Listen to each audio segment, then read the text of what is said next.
চীনের প্রেসিডেন্ট আমাদের দেশের অবৈধ প্রধানমন্ত্রীকে বলে আগে নিজে গিয়া ঠিকঠাক হয়ে আছেন, আপনার বাড়িটা আপনার না অন্য কারো, এটা আমার কাছে প্রমাণ করেন। বাংলাদেশটা কি আপনার নাকি বাংলাদেশটা দিল্লির? বাংলাদেশের রাজধানী কি ঢাকা নাকি বাংলাদেশের রাজধানী দিল্লি? আপনি কি বাংলাদেশের প্রধানমন্ত্রী নাকি আপনি বাংলাদেশের মুখ্যমন্ত্রী? এটা আগে প্রমাণ করেন। আপনাকে তারপরে টাকা পয়সা দিব, মেলামেশা করব কিনা, সম্পর্ক করব কিনা চিন্তা করে দেখব। তবে যেহেতু গরিব মানুষ 200 লোক নিয়ে প্লেন নিয়ে আইছেন, প্লেনের ভাড়াটা দরকার, 16,000 টাকা দিয়ে দিলাম, জান। এ হলো বাংলাদেশ। লজ্জা নাই, লজ্জা নাই। কিন্তু একটা কথা আমি বলতে পারি, ওই যে আপনারা বলেন বাংলাদেশ নিব গা ইন্ডিয়া, ইন্ডিয়া কিন্তু এক না, ইন্ডিয়া কিন্তু দুই। একটা হলো সাম্প্রদায়িক ইন্ডিয়া, আরএসএস এর ইন্ডিয়া, একটা হলো আধিপত্যবাদের ইন্ডিয়া, আর একটা আপাতত বোঝা যাচ্ছে, আগেও বুঝে যাইতো তাদের মধ্যে গণতন্ত্র আছে। সবাইরে একসাথে তুললে হইব না, আগে উৎক্ষেপ খাওয়ার মতো ভাগ করে লন। ঠাকুরের ছেলেরে মারবেন নাকি নমশূদ্রের ছেলের আগে মারবেন, এটা চিন্তা করে লো। একসাথে 4 জনরে মারতে পারবেন না। ইন্ডিয়াতে কিন্তু এখন স্লোগান আছে, ইন্ডিয়ার মধ্যেই স্লোগান আছে, দিল্লির শাসন মানি না। নাকি আপনারা এটা দেখেন না? দিল্লির শাসন মানি না, মোদি মানি না। এবং তাদের যে স্লোগানটা নতুন করে আসছে, যে স্লোগানটাকে এখন আমরা ঘৃণা করি, যেহেতু এটা বাজে মানুষেদের, সেই স্লোগানটা কিন্তু আমরা একদিন দিতাম, এখন নতুন করে ইন্ডিয়ার একটা অংশ দেওয়া শুরু করছে। দেখেন আপনারা, দিল্লি কোনদিন বাংলাকে স্বাধীন দেখতে চায় নাই, আর বাংলা কোনদিন দিল্লির অধীনতা মানে নাই। নেভার। ইতিহাস পড়েন। আমরা একবার খালি চোখ বুঞ্জা বলে যাই হিন্দুস্তান হিন্দুস্তান, আমরা লয়ে দেবো। আরে সোনার গায়ে 1206 সন থেকে 1206 থেকে 1612, 406 বছর বাংলার রাজধানী ছিল সোনারগাঁও।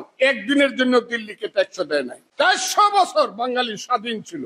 এরপরেও দিল্লির শাসনের বিরুদ্ধে দাঁড়িয়েছে বাংলা সব সময়, আমরা এখনো দাঁড়াবো।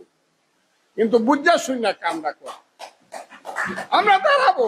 আরে এটা মুক্তিযুদ্ধের দেশ। সামান্য প্যালেস্টাইনের 60 লক্ষ মানুষকে সারা দুনিয়ার সাম্রাজ্যবাদীরা নিতে পারতেছে না, 18 কোটি মানুষকে নিয়ে যাবে।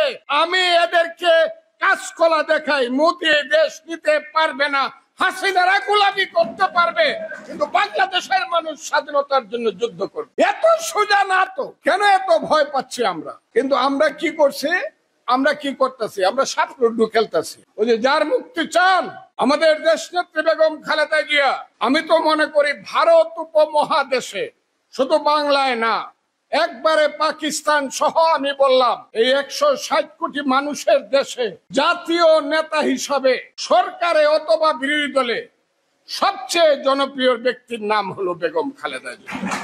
কোন দেশে 90% মানুষ একটা মানুষকে সমর্থন করে না, একটা নেতাকে সমর্থন করে না। কিন্তু বাংলাদেশের 18 কোটি মানুষের মধ্যে যে যে দলই করুক, দেশ নেত্রী বেগম খালেদা জিয়ার প্রতি তাদের সহানুভূতি এবং সমর্থনের সংখ্যা হলো 85 থেকে 90%। এখনো যদি উনি কোন স্টেজ করতে হবে না, স্টেজ থেকে দৌড়াইয়া পালাইতে হবে না, 7 লক্ষ মানুষের মিটিং 27 মিনিটে দৌড়াইয়া চলেও যাইতে হবে না।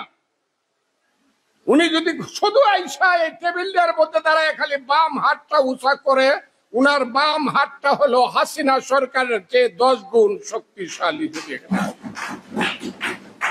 তাকে ছাড়াইবার জন্য আমরা কি করছি, এই প্রশ্নটা কিন্তু আমার রয়ে গেল।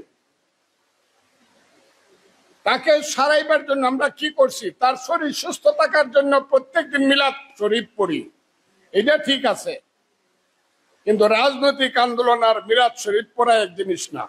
আমি মনে করি যে খেলতে পারে তাকে খেলতে দেওয়া উচিত, না হলে এই টিম কোনোদিন ওয়ার্ল্ড কাপ জিততে পারবে না।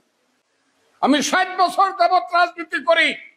তৃতীয় বিশ্বের রাজনীতিতে পুলিশ দেখলে আমার চোখে পানি আসে না, জেলখানার গেট দেখলে আমার বুক কাঁপে না, হাসিনার বন্দুক দেখলে আবার কাঁচকলাও কিছু হয় না, আমি দাঁড়াই না। জয় অথবা মৃত্যু, সংসপ্তকের ভূমিকা তৃতীয় বিশ্বের রাজনীতিতে পালন করতে হবে, তা না হলে জয়লাভ করতে পারবেন না। আপনাকে যদি জয়লাভ করতে হয়, শেখ হাসিনার ফ্যাসিস্ট গভর্নমেন্টকে আপনি মোকাবেলা করতে হবে, সেই ধরনের প্লেয়ার মাঠে তুলতে হবে। বিএনপি যে পার্টি অফ দ্য সাপোর্টার্স, আমি ইংরেজিতে কথাটা বললাম, বাংলায় বলি, বিএনপি হলো সমর্থকদের পার্টি। যত জনসমর্থন আছে বিএনপির তত জনশক্তি নাই। ভোটাভুটি যদি হয় ফেয়ার ভোটাভুটি, ধানের শীষ মার্কা 90% পাস, কিন্তু 10,000 বিএনপি দাঁড়াইছে, 3 জন পুলিশ গেছে দৌড়। এখন বিএনপি দাঁড়াইছে 25,000 বিএনপির নেতা কর্মী একসাথে জেল খাটতে পারে, দাঁড়াইছে। But people is power, leader is life. আপনার নৌকায়, আপনার স্টিমারে যত মানুষই থাকুক না কেন, রাতের অন্ধকারে সমুদ্রে পড়লে যদি আপনার হাতে সার্চ লাইট না থাকে, তাহলে আপনি সমুদ্রে সেই স্টিমার বাইতে পারবেন না। So people is power, leader is life. আমি একটা কথা বললে আপনারা সবাই রাগ করতে পারেন, তবে কথাটা বলি আপনাদের বোঝার জন্য। আমরা তো সবাই মুক্তিযোদ্ধা। 1971 সনের 7ই মার্চে রেসকোর্স ময়দানে শেখ মুজিবুর রহমান সাহেব একটা বক্তৃতা করছিল, কথাটা ঠিক কিনা বেটি? প্রত্যেক ঘরে ঘরে দুর্গ গড়ে তুলো, কইছিল কিনা? কইছিল। এই বক্তৃতাটা শেখ মুজিবুর রহমান না করে তাজউদ্দিন আহমদ করলে হইতো কিনা বলেন তো দেখি। কাজে আপনাদের selection, and only selection can save the country and save the BNP. Selection করেন, এমন মানুষকে নিয়ে জিজ্ঞাসা করেন আপনি পারবেন? হ্যাঁ আমি পারবো। আমি 6 মাসের মধ্যে হাসিনা সরকারকে ফেলে দেওয়ার জন্য যা যা করা দরকার তা করতে হবে। আমার কথা বলছি না। যে লোকটি বলবে আমি পারবো, দেন তাকে নেতৃত্ব দেন। জনশক্তি করার জন্য এই যে গড়টা আছে, পিলারের উপরে দাঁড়ানো। বিএনপির পিলার দুর্বল কেন? কোটি কোটি মানুষ আছে, পিলার দুর্বল কেন? আওয়ামী লীগ কি 10 লাখ লোকের মিটিং করলে 10 মিনিটে দৌড়ায় চলে যাইতো? আমি আওয়ামী লীগ খুব খারাপ দল বললাম। আমরা কেন গেলাম? আমরা কেন বলতে পারলাম না যে আমি লিগ্যাল ভাবে এখানে পারমিশন নিয়ে মিটিং করতেছি? সরকার যদি আমার মিটিং আপনি ভেঙে দেওয়ার চেষ্টা করেন, চক্রান্ত করেন, আমি কিন্তু ছাড়বো না। আমি কিন্তু আর কাউকে ঢাকা শহরে মিটিং করতে দিব না। আমি কিন্তু দক্ষিণ দিকে যাওয়ার জন্য কর্মীদেরকে নির্দেশ দিতাম, যেখানে আমার প্রতিপক্ষ শক্তি ষড়যন্ত্র করছিল। কাজে আমি এই কথাটা প্রথমে এই কারণে বললাম, সাপ লুডু খেললে হবে না, হয় জয় না হয় মৃত্যু। আমি একবারে পরে 77 বছর বয়স হয়েছে, 77। কয়দিন বাঁচবো? আমার সমস্ত মানুষ পড়ে গেছে, আমাকে তুমি ডাকার কোন লোক আমাকে এলাকাতে নাই। জয় একটা দেখতে চাই, এবং সেই জয়টা দেখতে চাই আমি দেশ নেত্রী বেগম খালেদা জিয়ার নেতৃত্বে জয়টা দেখতে চাই। আমি দেখতে চাই যে উবায়দুল কাদেররা মুস্কি হাসি দিয়ে গরু চুরের মতো কথা বলে, এত গরু চুরের সর্দার সব। এই গরু চোররা এই দেশে দৌড়ায় গিয়া বঙ্গোপসাগরে পড়বে, আর মানুষ একটা লাঠি লিয়া ভাদ্র মাসের কুত্তার মতো এদেরকে পিটাইবো। ওই জায়গাটা আমি দেখতে চাই। আমি দেখতে চাই এই দেশ, এই যে কোটার আন্দোলন করে সবাই তো সমর্থন করলেন, আমিও করছি। আমার টক শোটা শুনে দেখতেন, আমি এই কথাটা কই শেষ করবো। কোটার আন্দোলন করতেছে আমার ভাইয়েরা, সন্তানেরা। আমার বড় ছেলের বয়স 44 বছর, এরা আমার নাতির সমান। এরা তো সব কোটা চায়, চাকরি চায়, সমর্থন করি, কিন্তু এরা ভোট দিতে চায় না।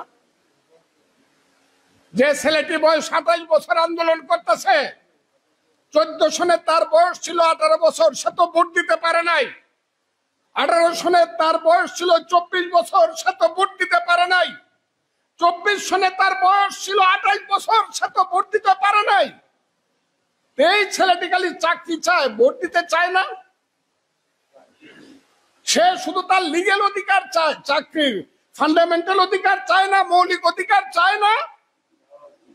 সে মানুষ না, এটা সে তার সরকার বানানোর যোগ্যতা বা ক্ষমতা বা অধিকার আছে না, সে যে ভোট দিতে পারে না। আমি তো মনে করি একটা স্লোগান দেও তোমরা বাবারা, যে আমি আমার চাকরিও চাই, আবার আমার ভোটটাও দিতাম চাই। কথাটা কো একবার, এটা কো না কেন? খালি চাকরি চাও।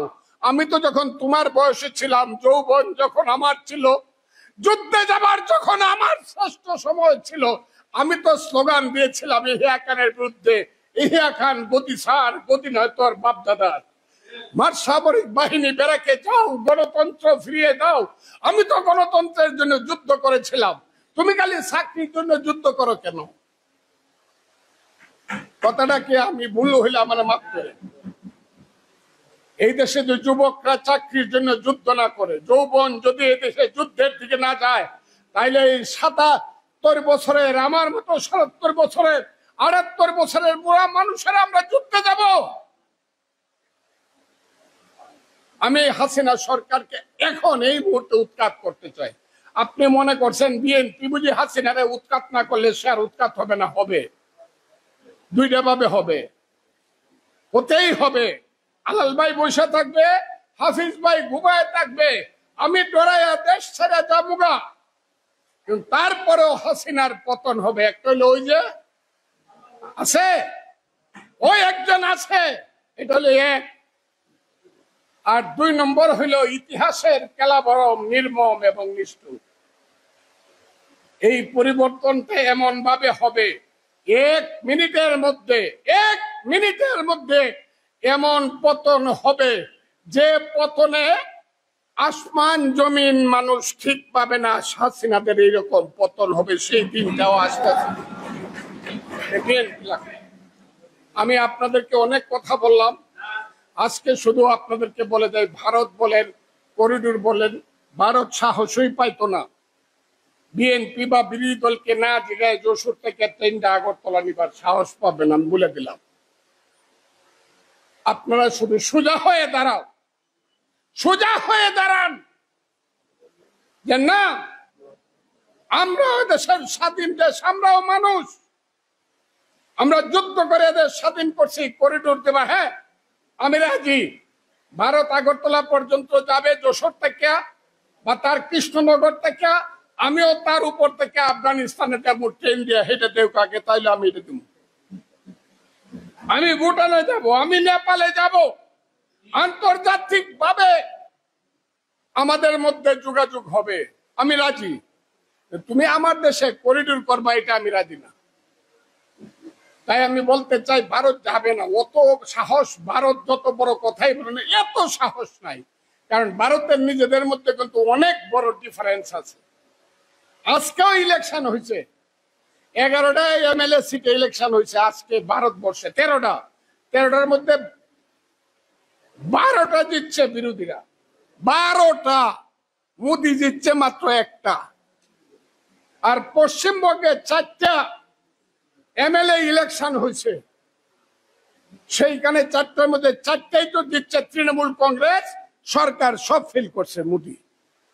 কাজে এত সোজা না জিনিসটা, খালি ভারতকে আমরা সব ভারত হিসাবে দেখেন না, তার ওদের মধ্যেও মানুষ আছে, এদের মতো চিন্তা চেতনা আছে, আধুনিক ভাবে মানুষকে সম্মান করার মতো যোগ্য ব্যক্তি এদের মধ্যে আছে। এখন এটা যদি আপনি নার্সিং করতে না পারেন, তো আমার তো কিছু বলার নাই। অসত্যের কাছে কবুনত নাহি হবে শির, ভয়ে কাঁপে কাপুরুষ, লড়ে যায় বীর। খুদা হাফেজ, আসসালামু আলাইকুম।